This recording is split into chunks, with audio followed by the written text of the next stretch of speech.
It certainly is about MMIR issues, and it's all set here in the state.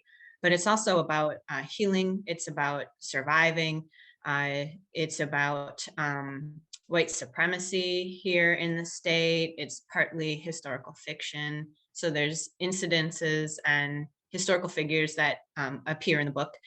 But the biggest thing that I think of when I think about Carnival Lights is I think of the love and the love of the fictitious Ojibwe family for each other, and then that going back and forth across generations, and that love, despite everything that is happening and being done to them over time, and the cultural traditions are what keeps them at least somewhat intact, despite many efforts to break up and destroy Indigenous people.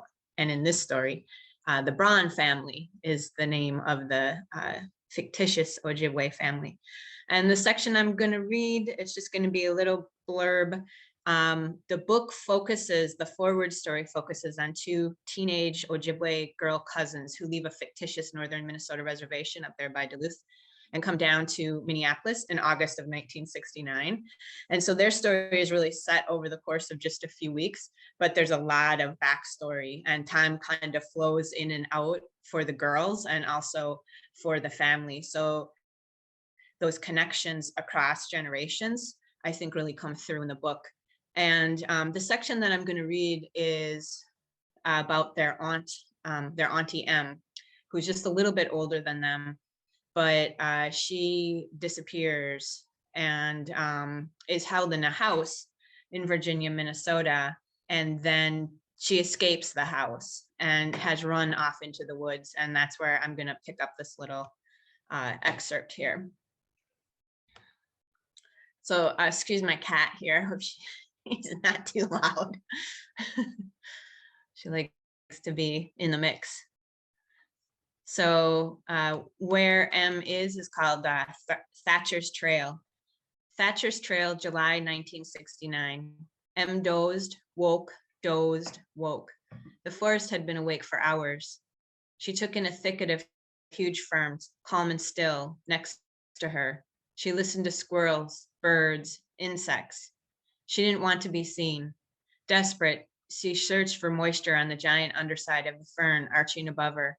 She bent a frond to her mouth, licked the bottom, and then another and another until her mouth was no longer bone dry. She listened for the men. Had they followed her? Did they get a dog to track her? Were they near? How far had she run from the house? I must get up, she thought, but her legs would not move. She lay on her side, her body curled like a fiddlehead when the earth burrs it. She stared through the green fronds at the scales on the trunk of a pine tree. She felt as if she could not rise again. She could not go on, not without water. She would die there, her body decompose into the black dirt, become moss, tree, fern, home to the insects rambling about her now. Em closed her eyes, shutting out the green life around her. She prepared to die. Soon she would be with her sister, Josie. I'm sorry, Josie, she said. She loosened her spirit, opened gates, let birds fly free, bees buzz, flowers twist through the shade of the undergrowth. She opened waterways she'd blocked long ago, breathed hard, heard songs in Indian she'd heard as an infant, felt the earth, her heartbeat, the air off the wings of a horsefly. She sighed, shouted, "Lee, lee, lee." She rolled over, threw off her shoes. Who needs shoes in the spirit world? She spit. She dug a hole with her fingers and buried a pine cone. She scraped together a pillow out of fallen pine needles and leaves, rested her head, closed her eyes, and listened to the singing in Indian, the songs of her childhood, her people that she'd heard as a child, until she felt she was no more. She'd become one with all. A scratching woke Em, and this scratching started in the house, and she didn't know what that scratching was in the house. A scratching woke Em. She thought she was in the closet again, until the smell of the earth jolted her memory. Scritch, scritch, scritch. Her scalp prickled. She searched through the ferns. To her right, a little person stood on a rock, a few feet high, all in black, with a red and yellow beaded bandolier bag over his shoulder. He hopped off the rock and dragged a bent wire hanger across it. Em had heard the stories. She believed them as a girl, but left behind the old ones' stories. What good, she had thought, would they do me now? The little person continued to scratch the rock as if she were not there. Em did not move. The ferns waved around her. Then the little person tapped the hanger on the rock, looked straight ahead, and stared.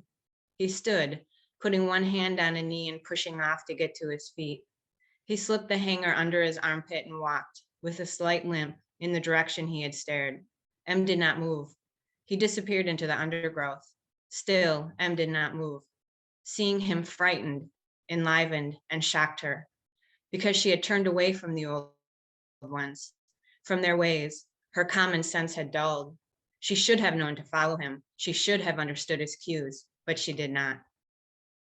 The ferns bounced gently around Em, despite a lack of wind. She took a deep breath. Images, thoughts, memories swirled about her. She felt frenzied and calm. She wanted to jump up and shout and run around in circles with her arms outstretched like airplane wings, as she did when she was a girl. At the same time, she felt as if she stood in the center of a windstorm, like she'd been waiting for this moment all her life. Em moved one foot in the dirt. A sparrow darted past her. Next to her, an earthworm struggled to rise out of the earth. Behind her, an eagle sat high in a pine, scanning the forest floor for food. The white pines and a stand of tamarack that grew in the dip in the forest floor stood over and around her. For a moment, Em felt like a child, a toddler, the young girl who'd heard the stories, a girl who'd sat in her grandparents' laps, listening, wide-eyed to their stories as they peeled bark, beaded, and drank swamp tea. Her sight was not in the woods. It was back in those days, an iron pot on an open fire cooking sap. Then the little person appeared in front of her, bent over sideways. He looked into her eyes. Em returned to the forest. He turned, still bent, and crossed her sight again, continuing south, the direction he'd stared earlier. As he pushed apart the ferns again, Em realized what she was to do. She scrambled after him. Although he was only a few feet tall and limped, he moved swiftly. Em's body did not work right, but she kept up. She made enough noise to wake a bear. They went that way for a while until he cut up to the right and then down a slope. Em lost her footing and slid down. At the bottom, she saw it, a lake. He hopped into it, wetting just his moccasins. He turned to watch the girl splash her face with water so clean the rose, tan, and bone-colored granules could be seen on the sandy bottom. The little person stood, his hurt leg bent at the knee, and stared southwest into the trees. Once he knew she'd seen him, he set off northwest into the forest. The ferns swallowed him whole.